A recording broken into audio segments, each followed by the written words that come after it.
Assalamualaikum warahmatullahi wabarakatuh. Alhamdulillah kepada zat yang maha kuat, kepada zat yang maha adil, zat yang terus-menerus mengurus makhluknya, tidak pernah lalai, tidak beranak dan tidak diperanakkan dan tidak ada sekutu baginya dalam segala kegiatannya. Dan juga kita panjatkan salawat dan taslim kepada manusia yang telah diperintahkan oleh Sang Pencipta Allah untuk mengucapkan salam hormat kepadanya, dan selalu kita merindukan manusia terbaik ini, maka sangat wajar kalau kita selalu mengucapkan salawat dan taslim kepada Nabi besar Muhammad sallallahu alaihi wasallam. Beberapa pertemuan kita ke depan insyaallah setiap Ahad pagi kita akan membedah buku judulnya Amalan yang Mendatangkan Rahmat Allah. Kurang lebih di buku ini ada disebutkan 30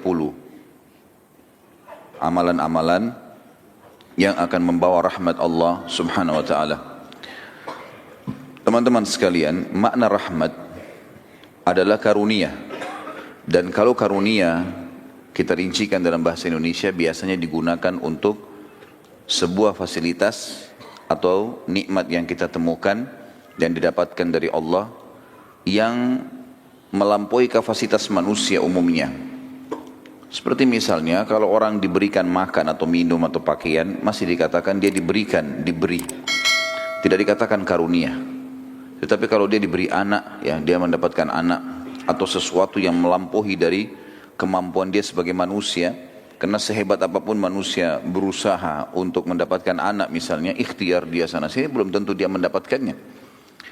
Jadi dikatakan karunia.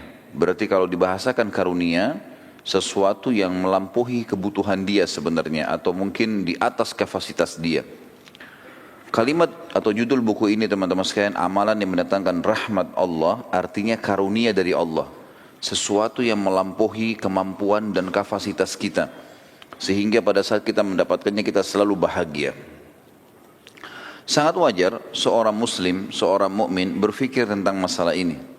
Karena memang dia membutuhkan kenikmatan. Di dalam Islam kita selalu disuruh untuk menjadi orang yang terbaik, bukan menjadi orang yang baik kalau bisa terbaik. Sama dengan istilah dalam agama kita ada afdal dan mufaddal. Kalau kita bisa melakukan amal yang afdal, yang paling maksimal pahalanya, kenapa kita lakukan perbuatan yang mufaddal? Misal sholat duha, afdalnya mengerjakan sampai 12 rakaat. Mufaddalnya minimal 2 rakaat.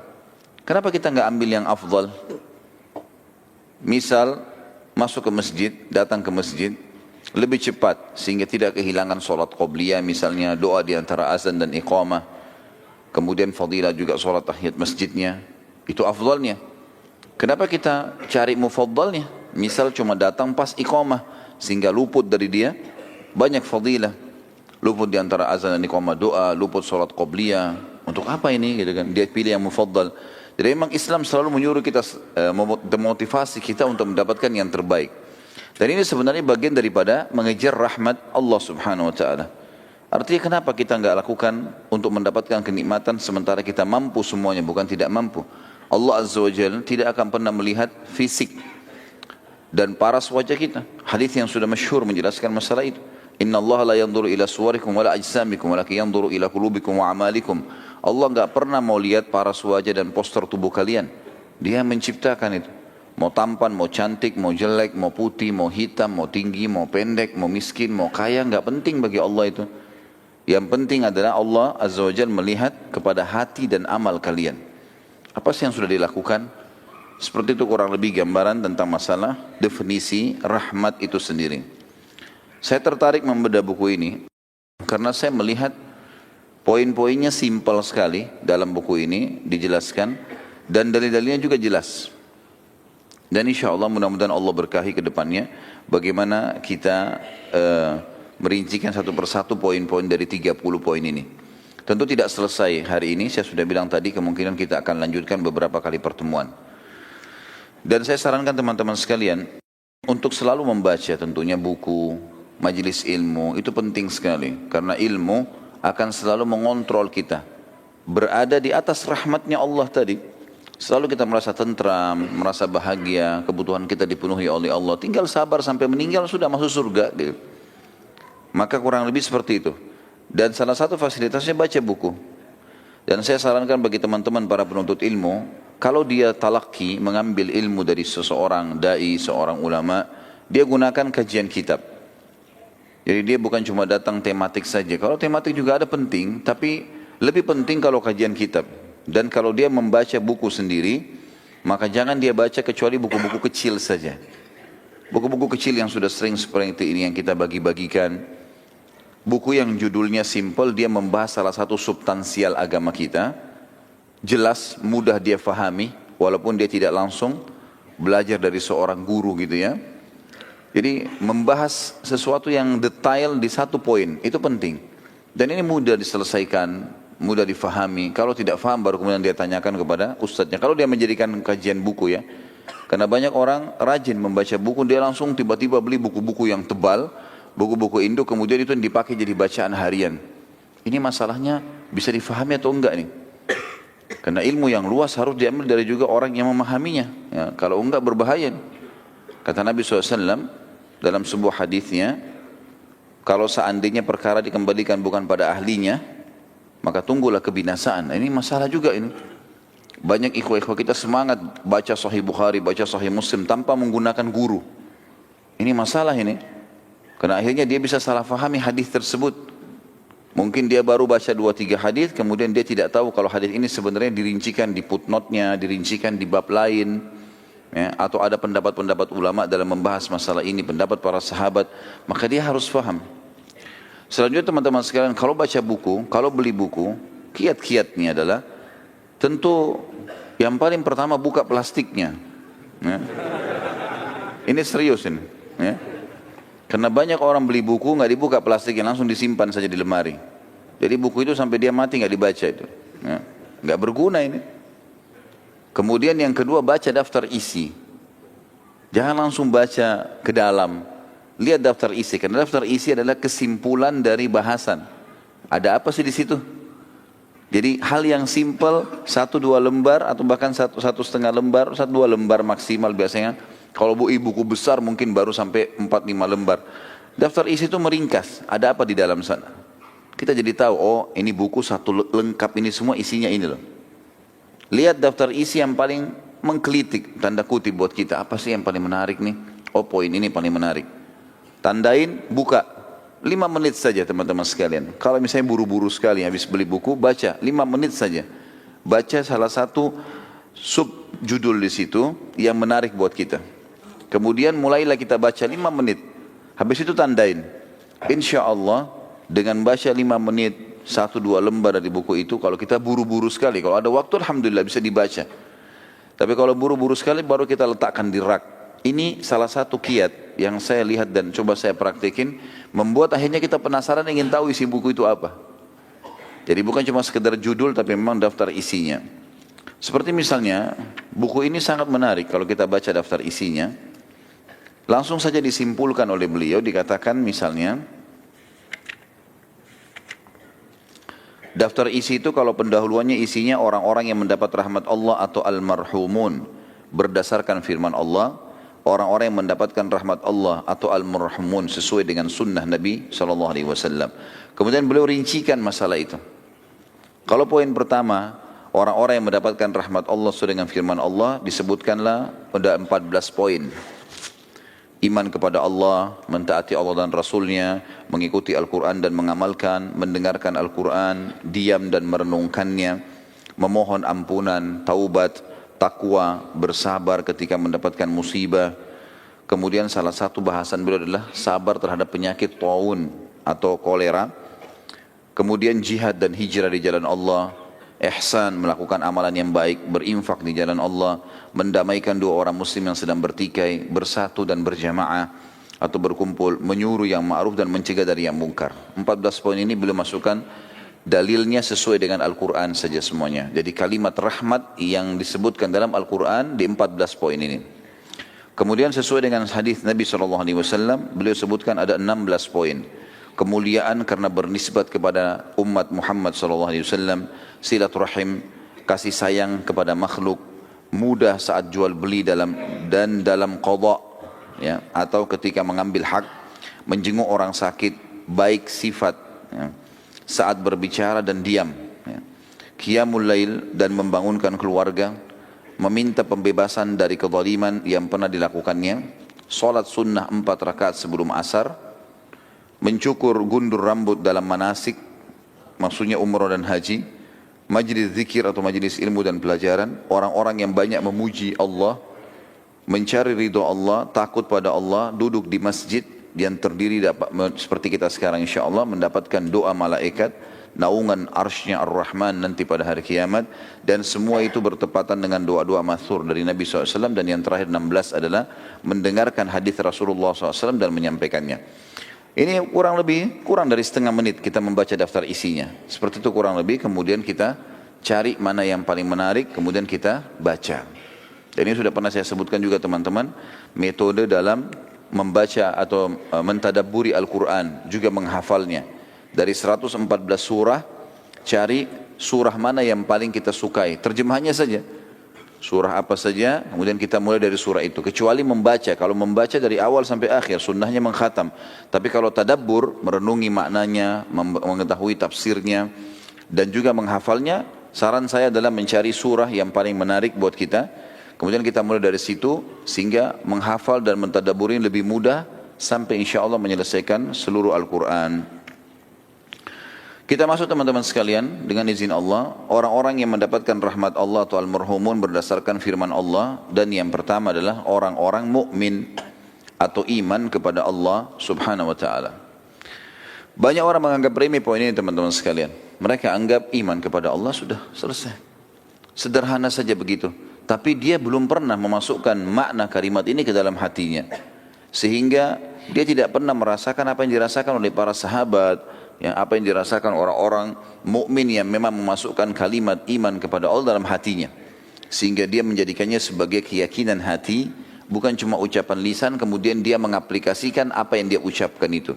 Makna iman kepada Allah teman-teman, meyakini, ya, Allah itu ada dalam hati, mengikrarkan dengan lisan apapun yang Allah perintahkan dia ucapkan dengan lisannya, dan dia juga mengaplikasikan dengan sisa anggota tubuhnya apapun yang diperintahkan. Wajib atau sunnah dia tidak memilahnya, juga yang dilarang makruh dan haram ditinggalkan, halal dinikmatin, haram ditinggalkan. Ini makna, kalau kita simpulkan makna iman kepada Allah subhanahu wa ta'ala. Allah menyebutkan dalam Al-Quran, dalam surah An-Nisa ayat 175, siapa yang melakukan itu dia akan dapat rahmat. A'udzu billahi minasyaitonir rajim. An-Nisa 175. Fa ammal ladzina amanu billahi wa'tasamu bihi fasayudkhiluhum fi rahmatin minhu wa fadl. Fasayudkhiluhum fi rahmatin minhu wa fadlin wa yahdihim ilaihi siratan mustaqima. Adapun orang-orang yang beriman kepada Allah dan berpegang teguh kepada agamanya, niscaya Allah akan memasukkan mereka ke dalam rahmat yang besar darinya. Atau yang dimaksud dengan di sini, dunia dipenuhi semua kebutuhannya, di akhirat akan masuk ke dalam surga dan limpahan karunia-Nya, dan juga menunjuki mereka ke jalan yang lurus untuk sampai kepadanya. Syekh As-Sa'di, salah satu ahli tafsir, mengatakan makna fa'ammal ladina amanu billah, adapun orang-orang yang beriman kepada Allah, yakni mereka mengakui keberadaannya dan semua sifat sempurna yang dimilikinya, serta mensucikannya dari segala kekurangan. Yakin Allah ada, karena memang kalimat ini teman-teman sudah jelas, sering saya sampaikan, sesuatu yang rasional.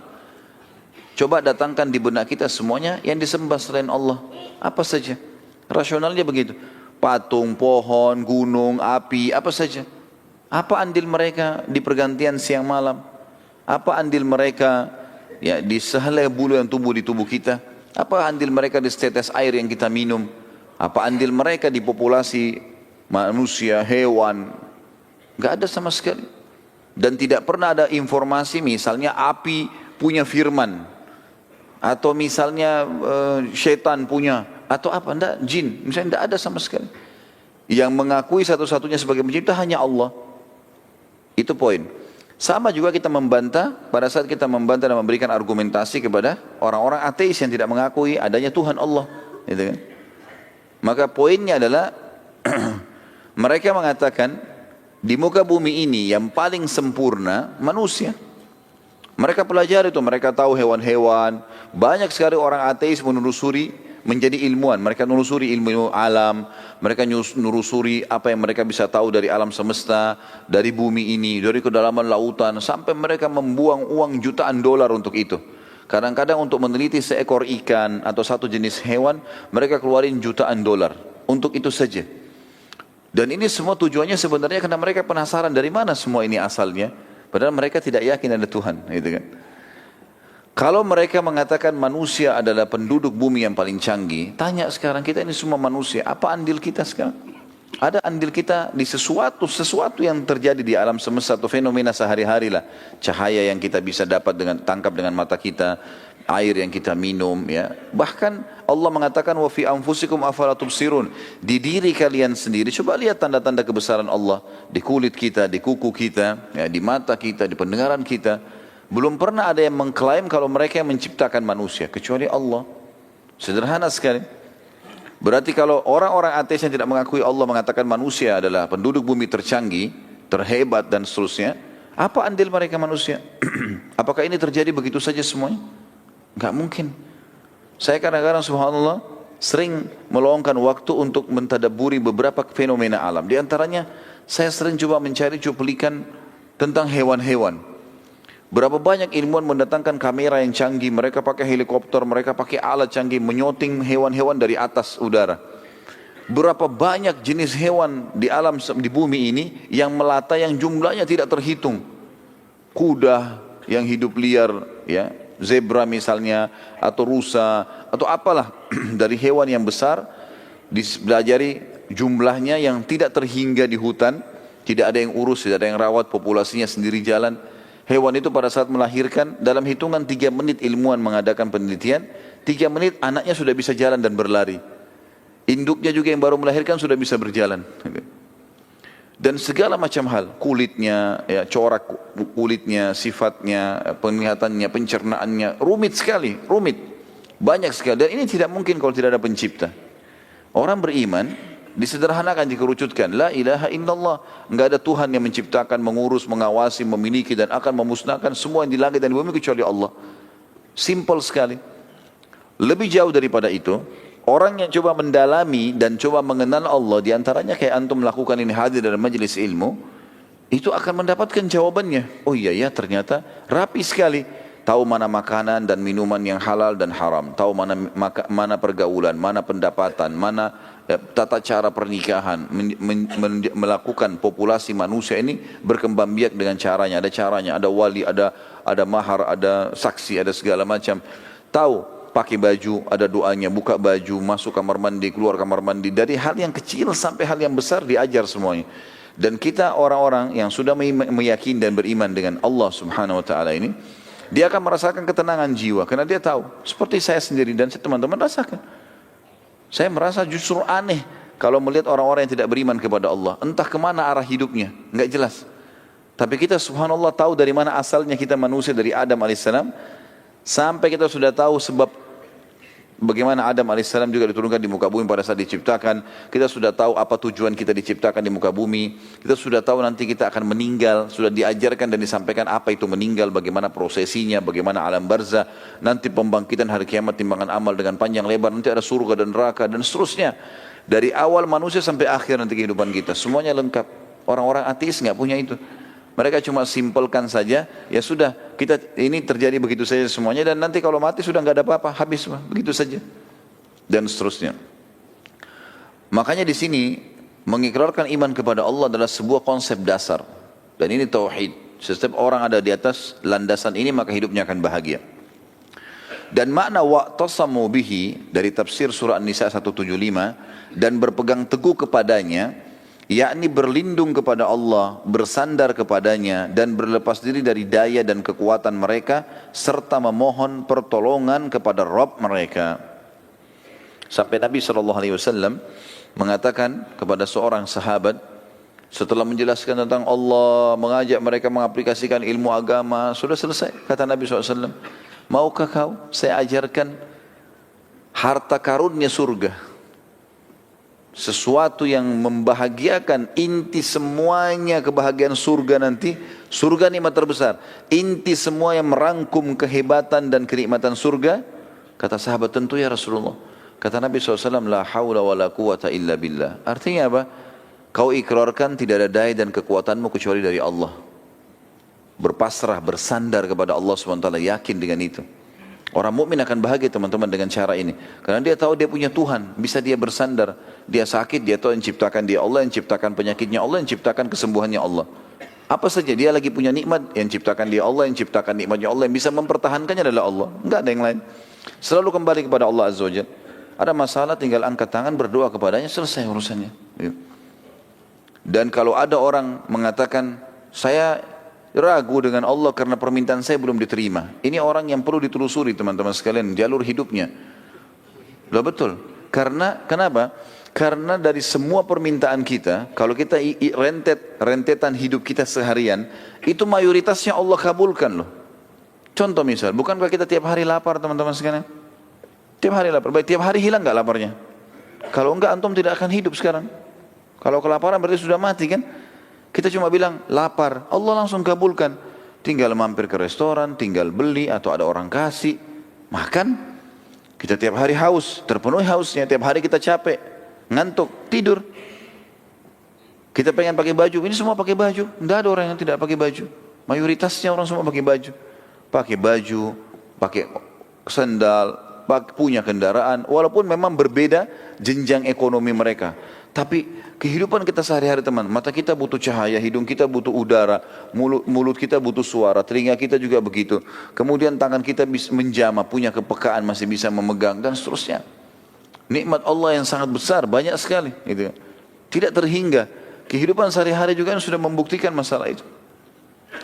Mungkin kalau ada permintaan kita, minta agar dibukakan rezeki yang luas, misal, atau dibukakan, diberikan satu pekerjaan, atau dilunasi utangnya. Mungkin itu salah satunya yang belum Allah kasih, bukan tidak dikasih loh ya.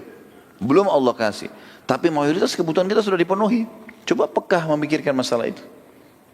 Kita kalau haus teman-teman sekalian, kemudian haus sekali. Lalu ada orang berikan kita air dingin. Lalu kita pasti, setelah kita minum, haus kita hilang. Terima kasih ya, kita terima kasih sama orang tersebut. Padahal orang itu buat apa sebenarnya? Dia cuma ambil air, dia kasih. Kita nggak berpikir lebih jauh. Orang ini yang sedang mengantarkan, memberikan saya, siapa orang ini? Siapa yang buat kulitnya? Siapa yang buat tulangnya? Siapa yang buat matanya? Siapa yang ciptakan orang ini? Siapa yang ciptakan air itu? Siapa yang membuat sistem ini ada? Saya punya rasa lapar, dia punya rasa kesian, saya punya rasa haus, dia punya, kemudian saya minum. Dan siapa yang menghilangkan dahaga? Siapa yang membuat cairan itu bisa masuk dan hanya menghilangkan dahaga? Dan kalau kita rentet semuanya dari mana? Yang tidak mungkin sistem ini terjadi begitu saja tanpa ada penciptanya. Sementara Allah Azza wa Jalla dengan kemahamurahannya hanya menyuruh kita menikmati dan berterima kasih. Itu saja. Lapar silakan pilih yang kamu suka. Tapi halal ya, makan. Kunyah, nikmati, telan. Habis itu selesai. Enggak ada urusan kamu. Masuk dalam tenggorokan kita, semua diproses alami. Selesai. Gitu kan? Yang mana jadi kotoran, yang mana jadi nikmat, ya. Yang mana jadi energi maksud saya. Ini semua sudah diatur dengan sistem. Yang tidak dibutuhkan tubuh dibuang. Kita tiba-tiba punya rasa mules. Kotoran yang luar biasa berbahaya, berbakteri. Diciptakan sistemnya oleh Sang Pencipta Allah. Bagaimana dia membuangnya. Dia merasa mules, dia tidak bisa tahan, kemudian dia harus buang. Misal. Terus begitu. Roda kehidupan berjalan. Dan ini semua sistem dengan begitu rapi teratur.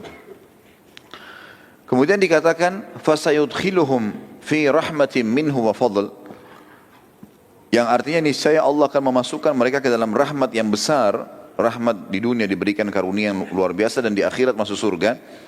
Dan limpahan karunia yang banyak, yakni Allah akan melimpahkan kepada mereka dengan rahmat yang khusus. Lalu memberi mereka taufik untuk melakukan kebajikan-kebajikan dan memberikan pahala kepada mereka. Allah memudahkan dia hidup, Allah yang pandu dia mana baik mana buruk, Allah juga yang memudahkan dia punya energi, punya kesempatan, punya waktu untuk mengerjakan kebaikan dan mengejar apa yang telah Allah janjikan buat mereka, sudah itu dikasih pahala yang sangat besar. Gitu kan. Serta menghindarkan mereka dari bencana dan perkara-perkara yang tidak menyenangkan. Berapa banyak masalah yang kita hadapi dalam seharian teman-teman sekalian, yang kita berhasil lolos darinya. Kalau kita mau bicara masalah manusia ini, melindungi diri mereka repot sekali loh. Teman-teman yang suka pakai motor misalnya, kita jalan. Kalau helmnya tidak, mungkin kadang-kadang kita angkat kacanya atau tutupan plastiknya, misalnya tutupan matanya kita angkat, maka terbuka, udara dengan sangat kencangnya kena ke wajah kita. Kira-kira teman-teman, ada jaminan kita nggak kena bakteri, kita nggak kena batu, nggak kena pasir atau? Tapi selama ini tidak ada masalah. Orang jalan. Dari mana kita bisa dapat jaminan teman-teman? Ini kalau ada racun misalnya di udara, terkontaminasi dengan udara, lalu dihirup oleh manusia, yang tiba-tiba dia bisa meninggal. Padahal kita ini hidup, jalan ke sana, jalan ke sini, semuanya terjaga sebenarnya dengan rapi. Ya. Bagaimana manusia tidak memikirkan masalah itu? Allah subhanahu wa ta'ala melindungi mereka, menciptakan mereka, menyiapkan fasilitas buat mereka. Dan mayoritas yang mereka minta diberikan. Ada yang Allah belum kasih. Karena Allah menginginkan dia lebih banyak memohon, lebih banyak merengek. Gitu kan. Cobaan pun kalau datang kepada mereka, lebih banyak nikmat daripada cobaan. Terbukti dari sepanjang hidup kita, teman-teman yang hadir di sini. Mana lebih banyak? Kita sehat atau sakit? Lebih banyak kita sehat. Sakit itu jarang sekali. Ada orang sakit ya. Di akhir hidupnya mungkin. Ataupun kalau sakit dalam setahun, tahun depan dia sakit flu, demam, seminggu. Tapi 365 hari yang lalu dia sehat. 1 tahun Allah SWT berikan nikmat. Kemudian lanjutan ayat wa yahdihim ilaihi siratan mustaqima, dan dia menunjuki kepada mereka jalan lurus untuk sampai kepadanya, yakni memberi mereka taufik. Taufik maksudnya kemudahan untuk berilmu dan beramal, mengetahui yang hak dan mengamalkannya. Asal dia mau saja pelajari, Allah akan kasih dia. Saksi bahasan kita dalam surah An-Nisa 175 ada kalimat rahmat. Fasayudkhiluhum fi rahmatin minhu. Pasti Allah akan masukkan dan karunia kepada mereka rahmatnya. Yang lain adalah surah Al-Jathiyah ayat 30. A'udzu billahi minasyaitonir rajim. Fa ammal ladzina amanu wa 'amilus solihati fayudkhiluhum rabbuhum fi rahmati dzalika huwal fawzul mubin. Adapun orang-orang yang beriman dan mengerjakan amal saleh, yakin Allah ada lalu dia patuh dengan perintah. Amal saleh maksud dalamnya mengerjakan perintah atau meninggalkan larangan. Karena orang juga meninggalkan larangan termasuk amal saleh. Maka Rabb mereka, pencipta mereka akan memasukkan mereka ke dalam rahmatnya. Rahmat di sini, di dunia diberikan rahmat yang luas, diberikan karunia-karunia yang membahagiakan dia, dan juga di akhirat masuk surga. Itulah keberuntungan yang nyata. Teman-teman sekalian, kita tinggal patuh, kerjakan perintah, tinggalkan larangan. Kita nikmati saja. Tetap bisa makan, tetap bisa minum, tetap bisa segala macam, tapi lebih rapi. Sekarang ini, orang-orang di beberapa negara, termasuk saya dapat informasi di Jepang, dan saya waktu Ramadan yang lalu sempat diundang oleh KBRI kita ke sana. Itu ternyata orang-orang di sana juga banyak ya orang asli Jepang yang non Muslim. Mereka kalau masuk dan mereka menemukan makanan kaleng ada label halalnya, mereka beli. Ada beberapa teman-teman kita sempat nanya dan menceritakan ke saya, kenapa anda beli ini? Dia bilang ini lebih terjamin dengan ada label halal. Mereka tahu kalau umat Islam itu hati-hati, pekah, nggak mau makan sembarangan. Maka mereka sendiri mengatakan itu lebih terjaga. Artinya orang beriman lebih terjaga, lebih sehat, lebih baik, dikontrol, dijaga oleh langsung pencipta langit dan bumi. Seperti juga makna kalimat teman-teman sekalian, yang selalu mengembalikan kita iman kepada Allah, sabda Nabi SAW, kalau Allah karuniakan kalian pemimpin yang zalim, dan dia memberikan kepada kalian hak kalian, maka terima kasihlah pada Allah, bersyukurlah kepada Allah. Dan hak kalian yang belum kalian dapatkan darinya, mintalah langsung kepada Allah. Kalimat mintalah langsung kepada Allah ini pengembalian seorang muslim dan menyadari kalau raja yang sedang memimpin dia, presiden atau siapa saja, ini manusia seperti dia, kebetulan saja berkuasa. Tetapi kalau ada kebutuhan dia yang belum dikasih, maka dia minta langsung kepada raja yang sebenarnya Allah. Makna kalimat ini adalah kalimat yang berbobot sekali. Artinya bertauhidlah kepada Allah. Saksi bahasan kita adalah Allah kalau dia beriman dan beramal saleh akan memasukkan ke dalam rahmatnya. Juga firman Allah subhanahu wa ta'ala dalam surah Al-Hadid ayat 28. Mengimani Allah ini ya, maksudnya Allah itu ada. A'udzu billahi minasyaitonir rajim. Ya ayyuhalladzina amanu taqullaha wa aminu bi rasulihi yu'tikum kiflayn min rahmatihi wa yaj'al lakum nuran tamshuna bihi wa yaghfir lakum wallahu ghafurur rahim. Hai orang-orang beriman, berimanlah kalian kepada Rasul yang telah diutus, bertakwalah kepada Allah, maksudnya patuh, dan berimanlah kepada Rasulnya. Niscaya Allah memberikan rahmatnya kepadamu dua bagian atau dua kali lipat, dan menjadikan untuk kalian cahaya, maksudnya panduan agama, dengan cahaya yang kamu dapat berjalan dengannya di atas bumi ini. Dan dia mengampuni semua kesalahan kalian, dan Allah maha pengampun lagi maha penyayang. Saksi bahasan kita adalah dia akan memberikan rahmatnya dua kali lipat bagi orang yang beriman tentang keberadaan Allah. Poin kedua teman-teman sekalian, mentaati Allah dan Rasulnya. Jadi setelah beriman, poin mentaati Allah dan Rasulnya. Seperti firman Allah di sini, dalilnya surah Imran, Al-Imran 132. A'udzu billahi minasyaitonir rajim wa atiullaha war rasula la'allakum turhamun. Dan selalulah taat dengan Allah dan Rasulnya. Apa yang dikatakan Allah Rasulnya, ikuti. Yang dilarang, tinggalkan. Supaya kalian mendapatkan rahmat. Artinya pasti akan datang kepada kalian karunia. Dan baginda Nabi SAW sudah tunjukkan kepada kita. Para sahabat sudah tunjukkan kepada kita. Bagaimana mereka jadikan agama sebagai panduan hidup. Dan mereka bahagia. Mereka diberikan kemenangan. Walaupun ada hal-hal cobaan yang datang. Tapi lebih banyak rahmatnya Allah yang datang kepada mereka. Dan ternyata mereka sekarang sudah mendahului kita menuju ke akhirat. Dan janji Allah Rasulnya tidak mungkin salah. Al-Allamah As-Sa'di sama tadi, Syekh Sa'di menyebutkan dalam tafsirnya, dalam firman Allah wa ati'ullah wa rasul, dan taatilah Allah dan Rasul, ialah dengan melaksanakan perintah-perintah dan menjauhi larangan-larangan. La'allakum turhamun, supaya kalian mendapatkan rahmat, maksudnya ketaatan kepada Allah dan ketaatan kepada Rasulnya dalam segala hal. Itu adalah sebab utama datangnya karunia. Juga dalam firman Allah yang lain, masih dalam mentaati Allah dan Rasulnya, Al-A'raf 156, A'udzu billahi minasyaitonir rajim wa rahmati wasi'at kulla syai' fasa'aktubuha lilladzina yattaquna wa yu'tuna az-zakah. Al-ayah. Rahmatku meliputi segala sesuatu. Aku akan kasih apa saja dalam kegiatan kalian di mana saja. Akan saya penuhi semua dengan kebutuhanku, dengan rahmatku, kata Allah. Maka aku pasti akan berikan rahmatku untuk orang-orang yang bertakwa dan menunaikan zakat. Artinya orang yang patuh. Jadi segala sesuatunya akan mendapatkan karunia dari Allah. Apapun kegiatannya, dimanapun tempatnya akan dia dapatkan.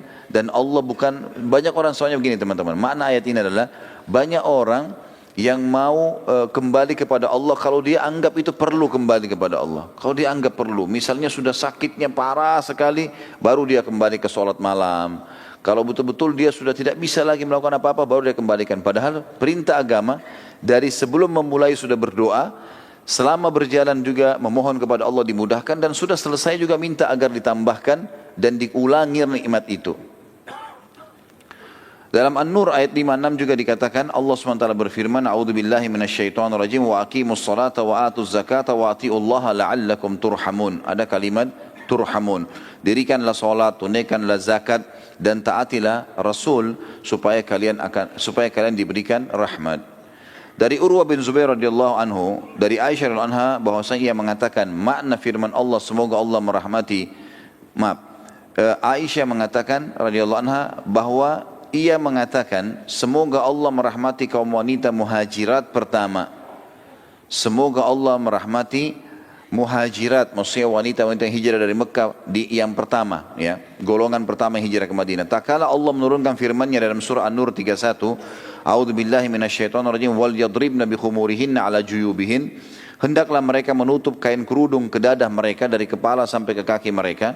Maka mereka langsung merobek ujung kain sarung mereka, lalu mereka berkerudung dengannya. Maknanya adalah mereka langsung mempraktikkan apa yang telah Allah dan Rasulnya perintahkan, sehingga rahmat Allah datang kepada mereka. Yang ketiga teman-teman, mengikuti Al-Quran dan mengamalkannya dengan membaca, mentadabburi, menghafal dan mengamalkan isinya. 4 haknya Al-Quran.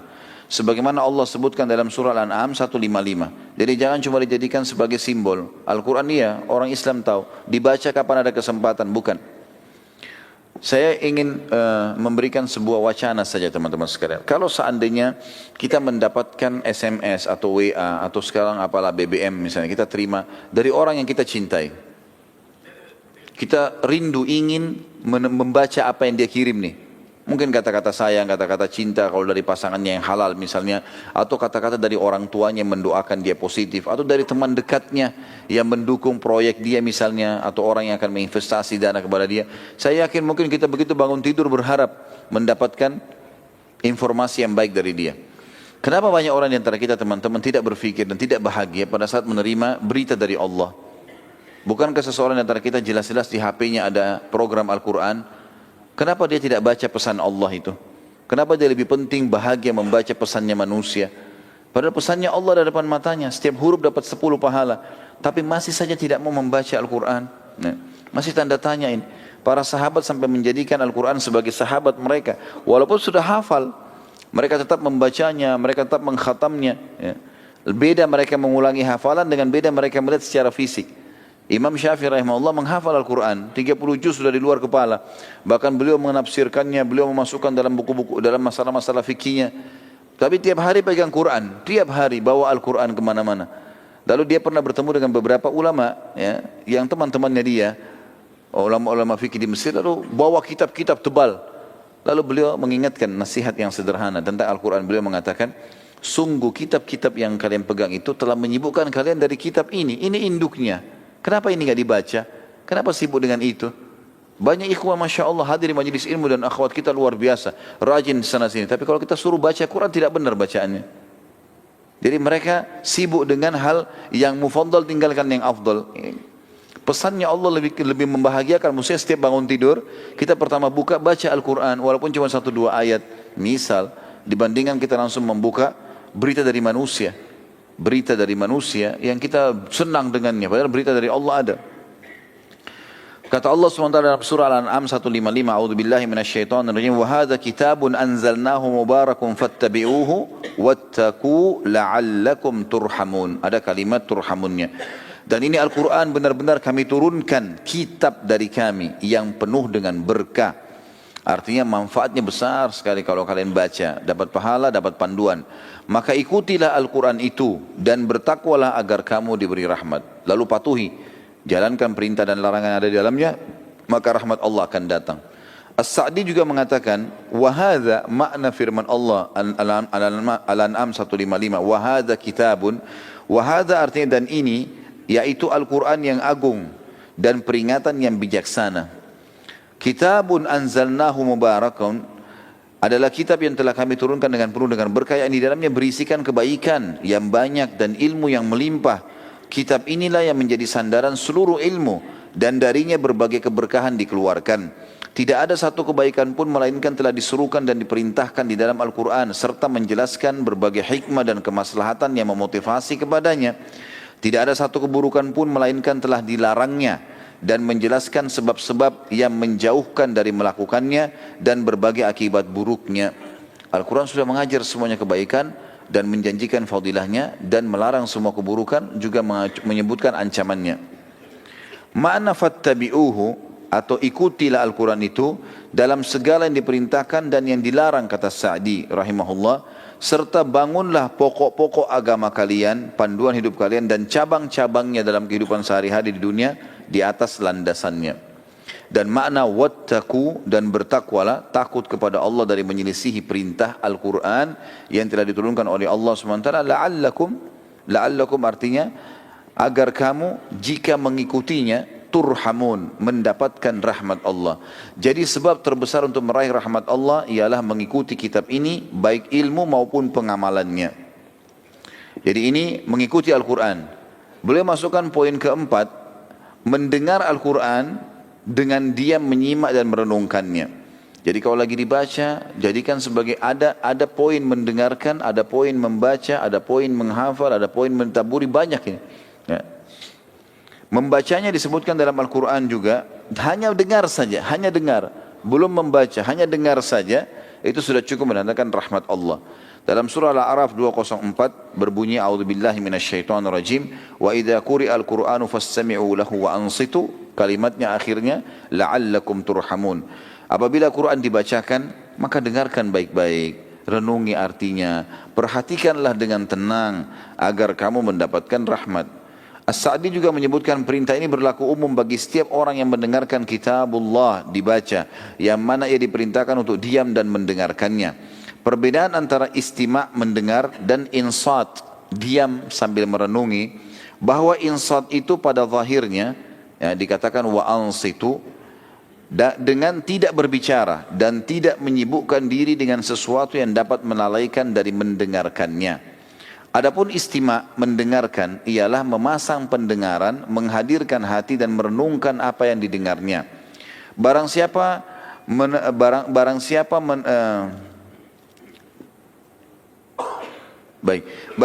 yang menapi dan memilah dan memahami dua perkara ini, ketika kitabullah dibaca, maka dia dengar, kemudian dia diam sambil merenungi, maka segala macam ilmu yang bisa mendatangkan iman akan Allah limpahkan dengan sangat luas ke dalam hatinya. Perintah agar diam dan mendengar Al-Quran yang paling ditegaskan kepada orang yang mendengarkan ialah diam dan mendengarkan dalam solat dan bacaannya pada saat solat bacanya dijaharkan. Ketika imam membacanya maka ini diperintahkan untuk diam. Sampai-sampai sebagian ulama mengatakan diamnya seseorang lebih utama daripada membaca Al-Fatihah dan selainnya. Juga dikatakan oleh sebagian ulama tentang masalah poin ini, bagaimana seseorang muslim menjadikan sebuah pelajaran kalau mendengar Al-Quran saja sebuah ibadah dan bisa datangkan rahmat, bagaimana dengan orang yang lebih jauh lagi, dengarkan, hafalkan dan mengamalkannya. Maka jauh lebih besar manfaatnya dan bisa mendatangkan rahmat Allah. Allahu a'lam. Kita berdoa kepada Allah SWT semoga majelis kita diberkahi olehnya dan dijadikan sebagai tambahan amal kita pada hari kiamat, dan juga semoga semua amal yang pernah kita kerjakan dan akan kita kerjakan sampai menjelang ajal tiba nanti diterima dengan kemahamurahannya, dan semoga semua dosa yang pernah kita kerjakan tentu dengan rahmatnya yang sangat luas Allah, semoga kita berharap bisa diganti menjadi pahala. Dan juga kita mendoakan agar Indonesia secara khusus dan seluruh wilayah muslimin diberikan kemakmuran, ketentraman, diluaskan rezekinya dan dikembalikan seluruh penduduknya dan pemimpinnya kepada Al-Quran dan Sunnah. Dan kita berharap Indonesia menjadi contoh bagi negara-negara yang lain. Dan semoga saja saudara kita di Palestina, di Syria, di Yaman, di Irak, di Myanmar, di Ahsa, dimanapun mereka berada sedang tertindas, semoga Allah ikhlaskan niat mereka, terima para syuhada mereka, mulakan Islam di tangan mereka dan tangan kita semua, dan semoga Allah partisipasikan kita bersama mereka di pahala baik dengan doa dan harta juga dengan jiwa kita. Dan semoga Allah dengan kemahamurahannya yang saya yakin sedang melihat kita sekarang karena dia maha melihat, dan mendengar kita karena dia maha mendengar, agar menyatukan kita semua di surga firdausnya tanpa hisab. Mana yang kita di majlis ilmu yang mulia ini. Pada benar dari Allah, kalau salah dari saya mohon dimaafkan. Subhanakallahumma bihamdika asyhadu an la ilaha illa anta astaghfiruka wa atubu ilaik. Wassalamualaikum warahmatullahi wabarakatuh.